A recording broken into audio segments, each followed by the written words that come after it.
নিস্তব্ধ আধারে রাফিদের জন্য পাতা ছিল মৃত্যুর নিঃশব্দ ফাঁদ। আচমকা ছায়ার আড়াল থেকে বেরিয়ে এলো ঘাতকের দল, কিন্তু রক্তে যার জমিদারের তেজ, তাকে কি এত সহজে দমানো যায়? ঠিক সেই মুহূর্তেই ত্রাতার ভূমিকায় বাধা হয়ে দাঁড়ালো আহির, আর বন্ধুত্বের ঢাল হয়ে শত্রুর উপর ঝাঁপিয়ে পড়ল মীর। লড়াই থামল ঠিকই, কিন্তু রেখে গেল এক গভীর রহস্যের ইঙ্গিত। যুদ্ধ শেষে রক্তাক্ত ক্ষত মুছিয়ে দিতে এলো গৌরীর মমতাময়ী স্পর্শ।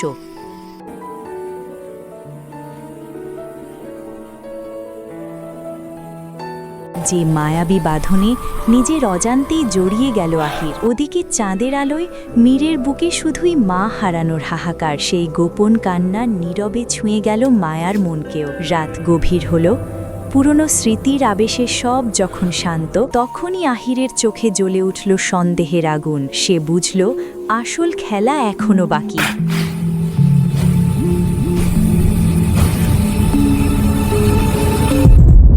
দ্য সাইলেন্ট ম্যানার লিখেছেন ডায়না ইমরোজ লাকি। পর্ব 05। আলিমনগর গ্রামের পশ্চিম প্রান্তে যে ধোঁয়াময় নিস্তব্ধতা নেমে আছে, সেখানে দাঁড়িয়ে আছে এক পুরনো কাপড়ের কারখানা। আহির কারখানার পেছনে গুদামঘরটাতে উপস্থিত হয়। সেখানে নো এন্ট্রি সিল দেয়া। আহির ডিটেকটিভ দেখে প্রবেশ করতে পারল। আহিরের সাথে গ্রামের দুজন লোকও আসে, শফিকুল, তারেক। মিলনের কাছের বন্ধু ছিল ওরা। গোটা গ্রাম এখনও স্তব্ধ। কেউ বলে দুর্ঘটনা, কেউ বলে ঈর্ষা, কেউ আবার ফিসফিসিয়ে বলে ও এমন কিছু দেখে ফেলেছিল যা দেখা তার কথা ছিল না। নানান লোকের নানান ধরনের ধারণা, মন্তব্য। আহির মির্জা আলিমনগর আসার খবর গ্রামে ছড়িয়ে পড়েছে, যেন স্বয়ং বিচার এসে নেমেছে আমিলনগরে। কিছু গ্রামবাসী তাকে দেখে মৃদু হাসেন, তো কিছু লোক মুখে বিব্রতকর ছাপানে। আহির ঘুরে ঘুরে স্পটটি দেখছে। চারদিকে রক্তের ছিটে ফোটা। আশপাশটা তীক্ষ্ণ দৃষ্টিতে দেখছে সে। স্পটের বাইরে তার চোখ গেল। সেখানে কিছু একটা পড়ে আছে। আহির সেখানে হাঁটু গেড়ে বসে জিনিসটা হাতে তুলে নিল। এখনই বোঝা না যাচ্ছে এটি কিসের অংশ। আহির খুব মনোযোগ দিয়ে দেখছে। একটি রূপার খণ্ড।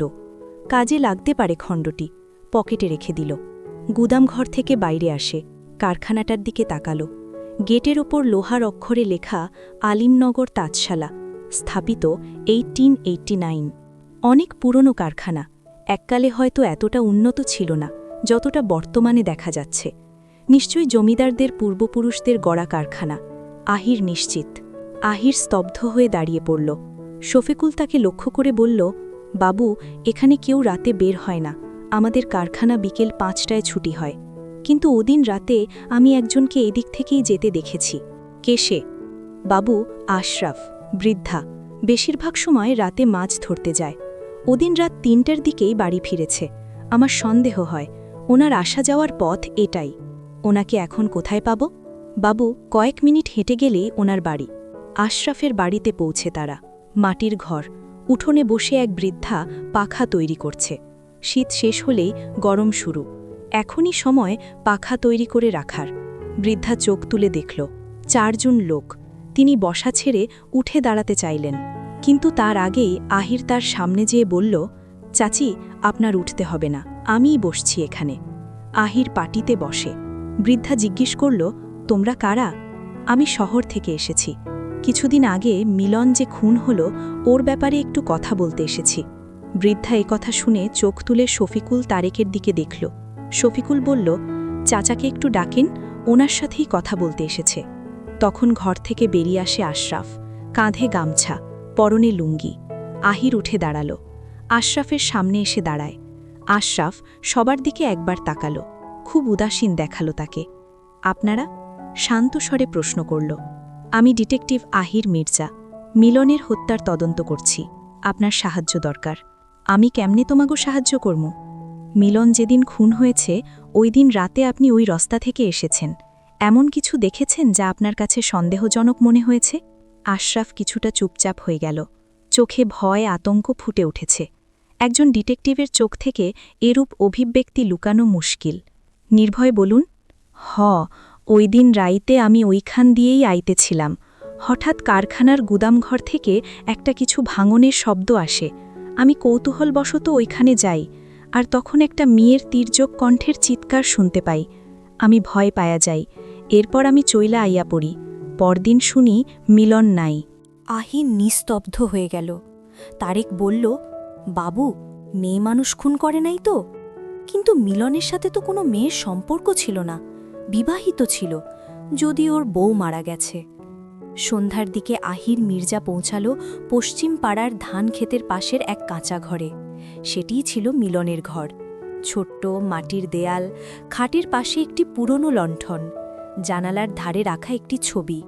এক তরুণী, মিলনের স্ত্রী নিশ্চয়ই, চোখে গভীর স্নেহের ছায়া। আহির খাটের নিচে চোখ বুলিয়ে পেলেন একখানা পাতলা কাঠের বাক্স।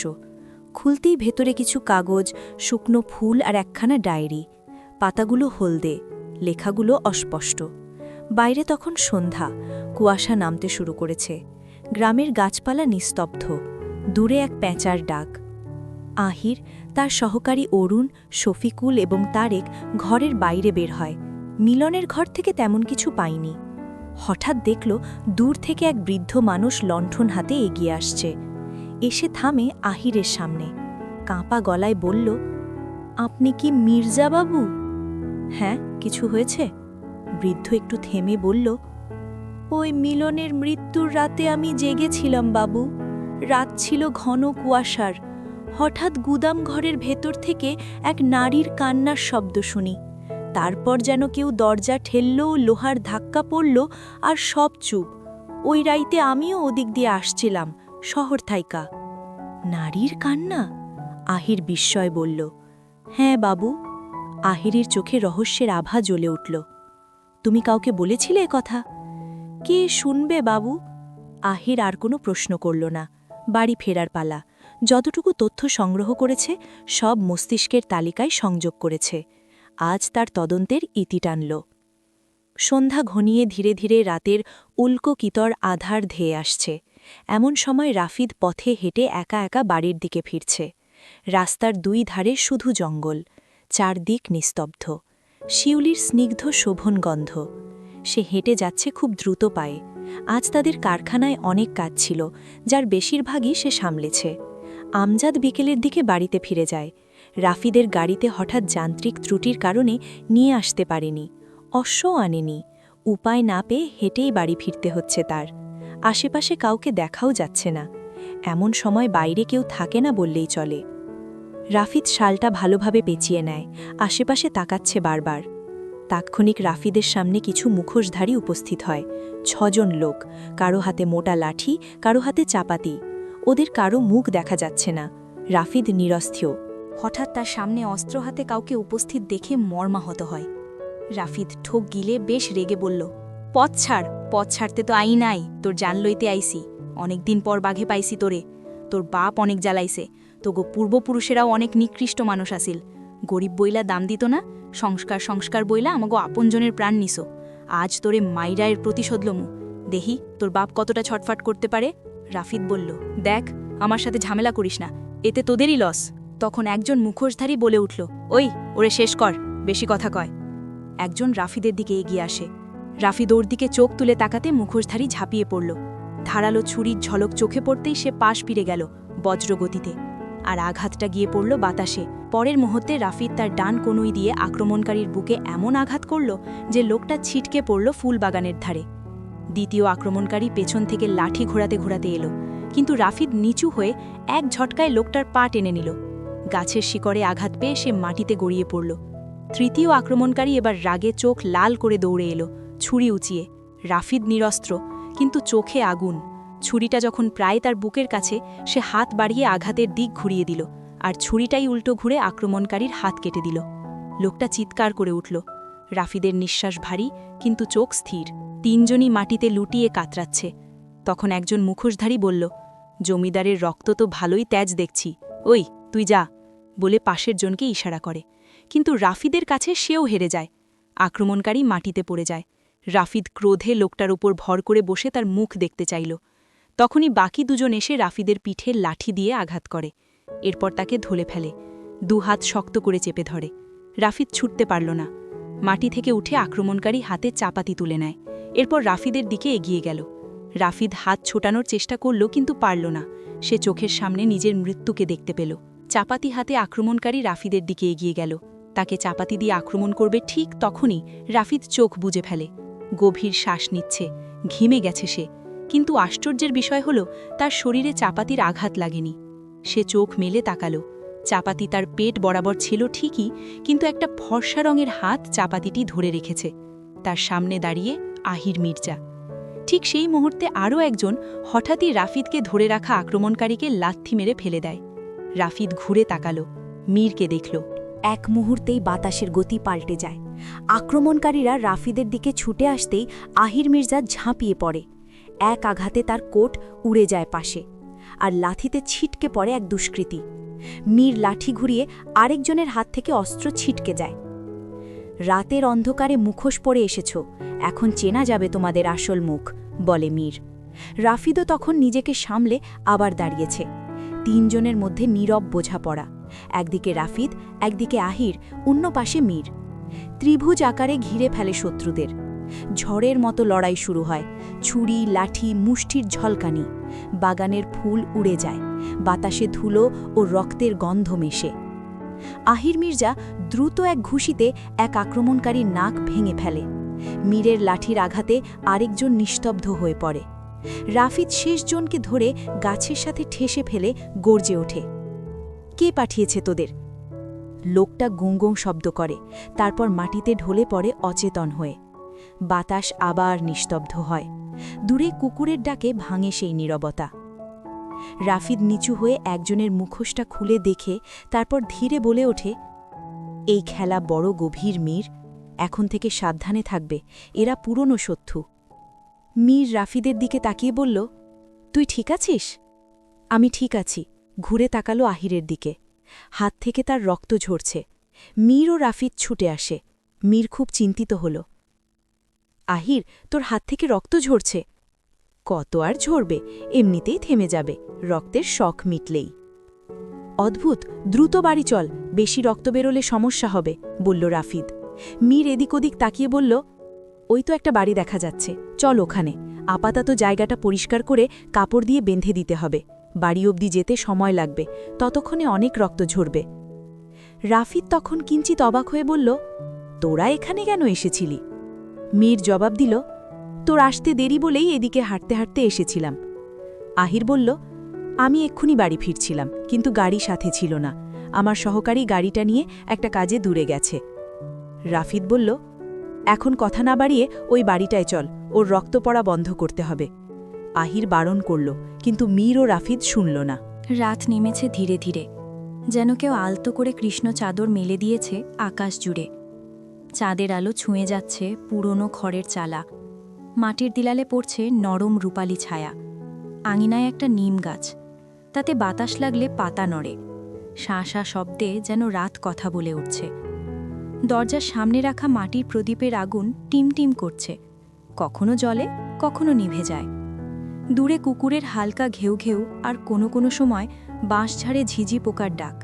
সব মিলিয়ে নিস্তব্ধতাটাও যেন এক ধরনের সঙ্গীত। বাড়ির ভেতর থেকে শোনা যায় কেরোসিন বাতির দপদপ শব্দ। কেউ হয়তো ঘরের কোণে বসে কাপড় ভাঁজ করছে। বাতাসে গরুর ঘ্রাণ, শুকনো খড়ের গন্ধ, আর রান্নাঘর থেকে ভেসে আসা ধোঁয়ার গন্ধ মিশে গেছে। দূরে নদীর ধারে ব্যাঙের ডাক গু গু গু গু, আর তার সঙ্গে পাল্লা দিচ্ছে পেঁচার ডাক। সবকিছুই শান্ত, অথচ কোথাও যেন একটুখানি অজানা ভয়, একটুখানি রহস্য লুকিয়ে আছে। নিস্তব্ধ একটা বাড়ি যেন নিরবিচ্ছিন্নভাবে দাঁড়িয়ে আছে। সেখানে উপস্থিত হয় রাফিদ, মীর ও আহির।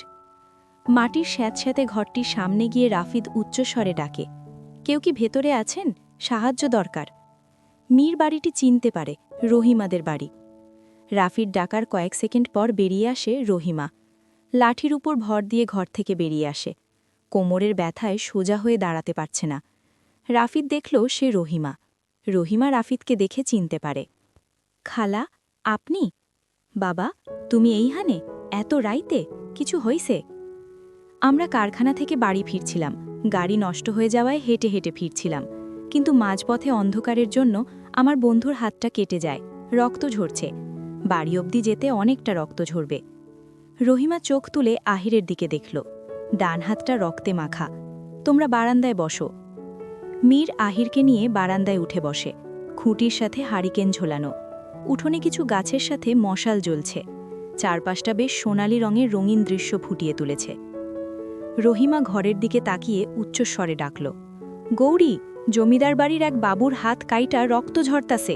তুই একটু দেখ মা, আমি তো সোজা হয়ে দাঁড়াতে পারতাছি না। আহির মীরকে লক্ষ্য করে বলল, আমার কিছু হয়নি, এতটুকু রক্ত ঝরলে কিছু হবে না, চল চলে যাই এখান থেকে, শুধু শুধু ওনাদের বিরক্ত করছি। মীর রাফিদ শুনল না। এরপর মিনিট 5 পর ঘরের ভেতর থেকে গৌরী বেরিয়ে আসে। মাথার ওড়না নাক অবধি ঝুলছে। গৌরী এসে আহিরের সামনে বসে। হাতে ছিল জলের জগ। জল দিয়ে আহিরের হাতটি পরিষ্কার করে কয়েক সেকেন্ড বসে। আহিরের হাতের ক্ষতের দিকে দেখল। ছুরি অথবা চাপাতির আঘাত, দেখেই বোঝা যাচ্ছে। নিশ্চয়ই কোথাও থেকে মারামারি করে এসেছে, গৌরী নিশ্চিত।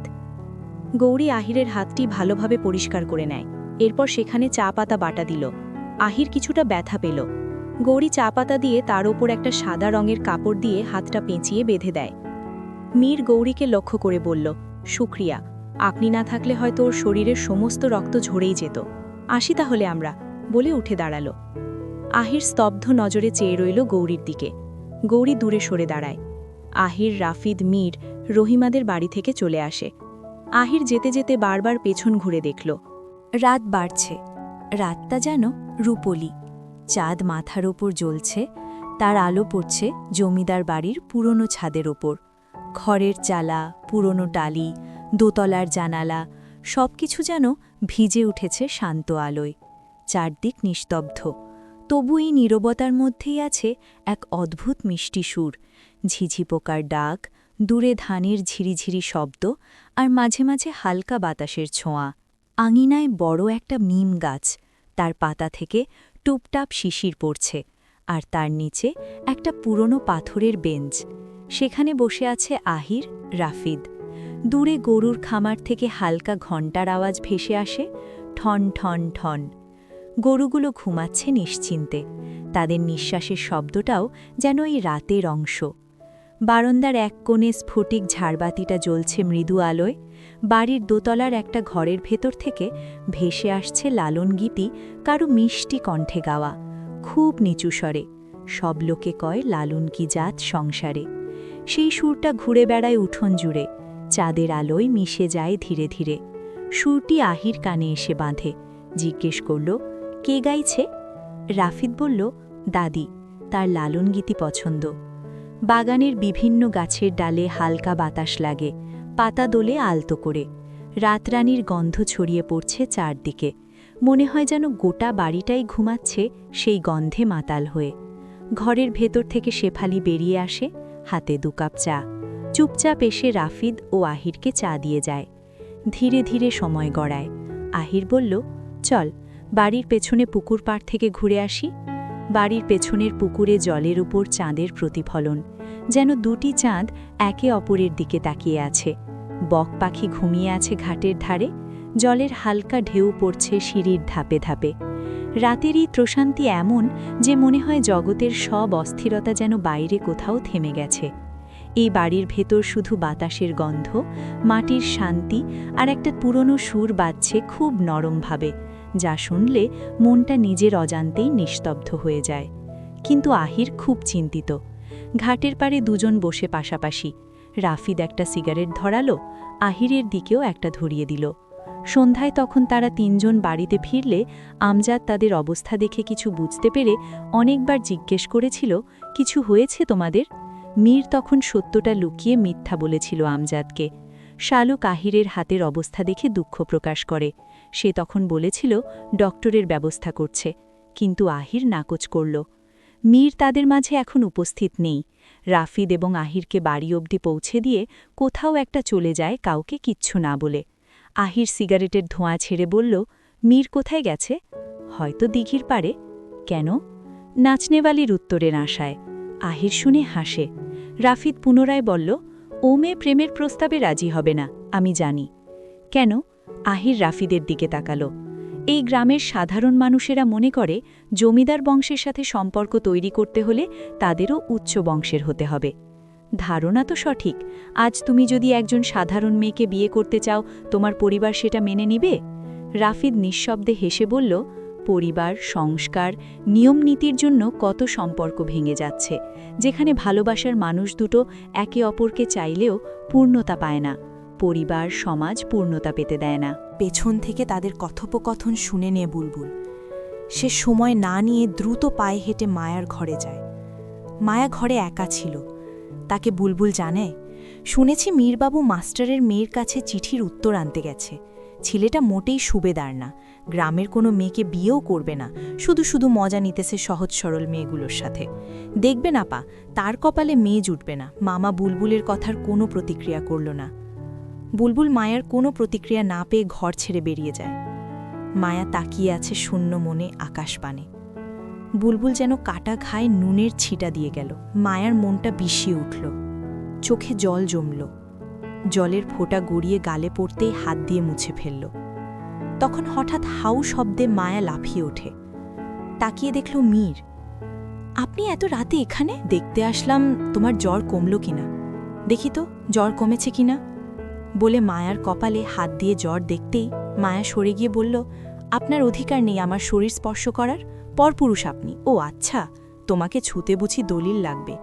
দলিল তো আমার কাছে নেই, আর দলিল আমি তৈরি করতেও পারবো না। যাও, ছুঁয়ে দেখব না। মায়া দৃষ্টি সরিয়ে নেয়। তার মুখটা গম্ভীর। মীর বলল, মন খারাপ? মায়া নিরুত্তর। মীর তখন কণ্ঠ খাদে নামিয়ে মোহময় কণ্ঠে বলল, তোমার সব কিছু আছে, তবুও তোমার মন খারাপ। আর দেখো, আমার কিছুই নেই, তারপরেও আমি হাসছি। আপনারও তো সব আছে, কি নেই আপনার? মীর ঠোঁট বাঁকিয়ে হেসে বলল, তোমরা দেখো আমার সব আছে, কিন্তু আমি দেখি আমার কিছুই নেই। সব কিছু ঠিক আছে, কিন্তু আমার মা নেই। এই বাক্যটি সব কিছু এলোমেলো করে দেয়। মীর থামে, তার কথা আটকে যাচ্ছে। পুনরায় বলল, আমি এই দুনিয়াতে মাকে সবথেকে বেশি ভালোবেসেছিলাম, এখনও বাসি, আর চিরদিন বাসব। মানুষ সব শোক হয়তো কাটিয়ে উঠতে পারে, কিন্তু আমি আমার মায়ের শোক কখনো কাটিয়ে উঠতে পারব না। মীরের কথাগুলো দুঃখে মাখা।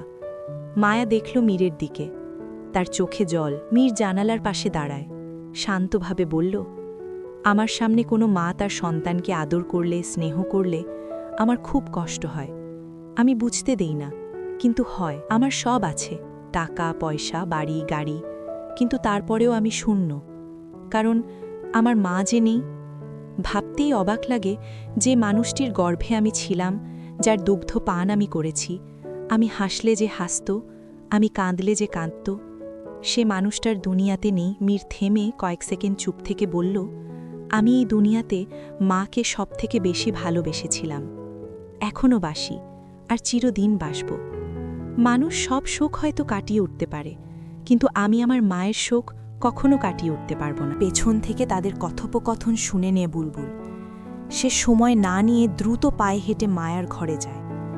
মায়া ঘরে একা ছিল।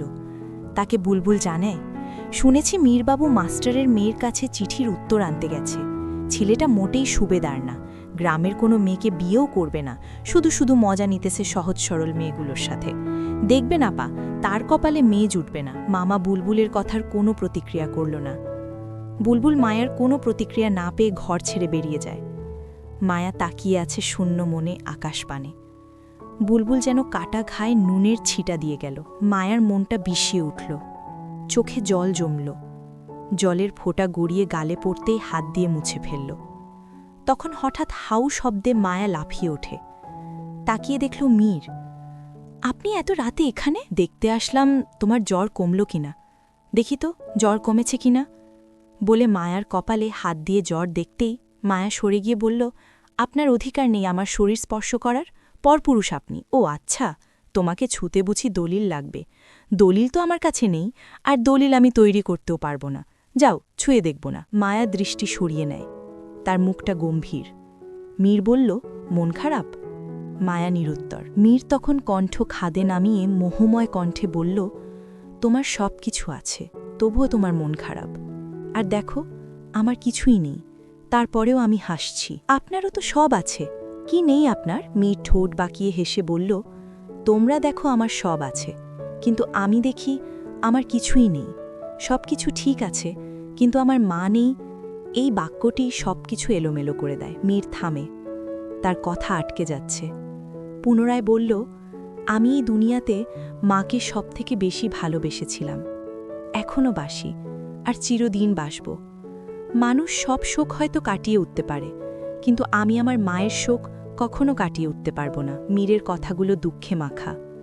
মায়া দেখল মীরের দিকে, তার চোখে জল। মীর জানালার পাশে দাঁড়ায়, শান্তভাবে বলল, আমার সামনে কোনো মা তার সন্তানকে আদর করলে, স্নেহ করলে আমার খুব কষ্ট হয়। আমি বুঝতে দেই না, কিন্তু হয়। আমার সব আছে, টাকা পয়সা, বাড়ি গাড়ি, কিন্তু তারপরেও আমি শূন্য, কারণ আমার মা যে নেই। ভাবতেই অবাক লাগে যে মানুষটির গর্ভে আমি ছিলাম, যার দুগ্ধ পান আমি করেছি। আমি হাসলে যে হাসত, আমি কাঁদলে যে কাঁদত, সে মানুষটার দুনিয়াতে নেই। মীর থেমে কয়েক সেকেন্ড চুপ থেকে বলল, আমি এই দুনিয়াতে মাকে সবথেকে বেশি ভালোবেসেছিলাম, এখনও বাসি, আর চিরদিন বাসব। মানুষ সব শোক হয়তো কাটিয়ে উঠতে পারে, কিন্তু আমি আমার মায়ের শোক কখনো কাটিয়ে উঠতে পারব না। মায়া কাঁদছে, ওড়নার আঁচল দিয়ে নিজের চোখের জল মুছে। আপনি কাঁদছেন? মীরকে বলল। মীর আড়ালে চোখ মুছে বলল, না তো, আমি কাঁদছি না। আঙ্কেল আপনাকে অনেক ভালোবাসে। মীর বলল, আমি জানি। মা যখন দুনিয়া থেকে বিদায় নিয়েছে তখন বাবা তো জোয়ান ছিল, চাইলেই দ্বিতীয় বিয়ে করতে পারত, কিন্তু আমার কথা ভেবে করেনি। তাছাড়া বাবাও মাকে প্রচণ্ড ভালোবাসত। বাবা এখনও মাকে ভুলতে পারেনি। আপনার ছোট্ট মাও কিন্তু আপনাকে অনেক ভালোবাসে। মীর গভীর নিঃশ্বাস ফেলে বলল, আমার মা নেই দেখে ছোট্ট মা আমার সামনে কখনো তোমাদের আদর করে না, আমি কষ্ট পাব ভেবে। মা থাকার গভীর ব্যথার ওষুধ সমস্ত দুনিয়া খুঁজলেও পাওয়া যাবে না। কত সন্তান মাকে অযত্নে ফেলে দেয়। ওরা হয়তো জানে না মা হারানো যন্ত্রণা, ওরা জানে না মায়ের সাথে জড়িয়ে আছে জান্নাত। কিভাবে আপনার মা মারা গিয়েছিল? কিভাবে মারা গিয়েছিল বলে কি হবে? আল্লাহর ফয়সালা ছিল, আল্লাহ আমায় একা করে দিয়েছেন। আপনার পাঞ্জাবিতে মাটি কেন? মীর মাটির দিকে তাকিয়ে বলল, মায়ের কবরের কাছে গিয়েছিলাম, হঠাৎ তার কথা খুব মনে পড়ছিল। মায়া কিছু বলল না। মীর হাতের ঘড়ির দিকে তাকিয়ে বলল, রাত বাড়ছে, আমি ঘরে যাই, তুমি বিশ্রাম নাও, বলে মীর চলে যায়। আহির তার ঘরের বারান্দায় ইজি চেয়ারে বসে আছে, দৃষ্টি তার ডান হাতের দিকে। ক্ষত জায়গাটি সাদা কাপড় দিয়ে বাঁধা, নিশ্চয় এটি গৌরীর ওড়নার খণ্ড। আহির হাসে। তার হাসি দেখে রাফিদ বলল, তুই কাটা হাত দেখে হাসছিস? অদ্ভুত, মানুষ কাতরায়, আর তুই বোধহয় খুশি হয়েছিস। মানুষ কাতরায়, প্রেমিক না, বলল আহির। এর মানে? রাফিদ সিগারেট ধরালো। এর মানের ব্যাখ্যা আমার কাছেও নেই। মীর হাজির হয়, হাতে একটা বই। বইটি নিয়ে সোফায় বসে পড়ে। রাফিদ মীরকে লক্ষ্য করে জিজ্ঞেস করল, তুই না দিঘির পাড়ে গিয়েছিলিস, কখন আসলি? মীর জবাব দেওয়ার আগেই আহির মীরের দিকে তাকিয়ে বলল, মীর, খেয়াল করেছিস আমাকে কিন্তু তোরা তুই বলে ডেকেছিলিস। মীর হাস্যোজ্জ্বল মুখে বলল, বলেছিলাম না যে কোনো পরিস্থিতিতে তুইটা চলে আসবে? আসলো তো। বলা শেষে তিনজনেই হেসে উঠল। হাসি থামিয়ে আহির রাফিদকে লক্ষ্য করে বলল, গৌরীর মা ছাড়া আর কেউ নেই? রাফিদ সিগারেটটা ঘুরিয়ে ঘুরিয়ে দেখতে দেখতে বলল, ওর বাবা ছিল, শুনেছি কিছু বছর আগে আত্মহত্যা করেছে। কথাটা মীরের কানে গেল। গৌরীর বাবা আত্মহত্যা করেছে? তবে শেফালি কেন বলেছে একদিন রাতে ঘর থেকে কেউ ডেকে নিয়ে তাকে মেরে ফেলেছে? মিথ্যা কেন বলল? আজ ঠিক এই টানটান মুহূর্তেই বিদায় নিতে হচ্ছে, আর আমি জানি ঠিক এই সময় থামিয়ে দেওয়ায় আমার উপর আপনাদের রাগ হচ্ছে, কিন্তু গল্পের বাকি অংশ আগামী পর্বেই আসবে। তবে শর্ত একটাই, পরের পর্ব দ্রুত পেতে চাইলে প্লিজ সাইলেন্ট থাকবেন না, কারণ আপনারা অনেকেই নিয়মিত গল্প শুনছেন অথচ সেই তুলনায় কোনো রিয়াকশন দিচ্ছেন না। মনে রাখবেন, ফেসবুক বা ইউটিউবের অ্যালগরিদম কিন্তু আপনার মনের কথা বোঝে না, তারা বোঝে শুধুই আপনাদের লাইক আর কমেন্ট। ভিউ অনুযায়ী রেসপন্স না পেলে এত কষ্ট করে গল্প কন্টিনিউ করার আগ্রহ ধরে রাখা খুব কঠিন হয়ে পড়ে। তাই আপনারা যদি না চান যে গল্পটি মাঝপথে হারিয়ে যাক, তবে সাইলেন্ট না থেকে প্লিজ একটু অ্যাক্টিভ অ্যাক্টিভ হন। আজকের এই সাসপেন্স কেমন লাগলো তা কমেন্টে জানান, আর লাইট দিয়ে রিচ বাড়িয়ে দিন, কারণ আপনাদের রেসপন্স পেলেই বাকি অংশ নিয়ে আমি খুব দ্রুত হাজির হব।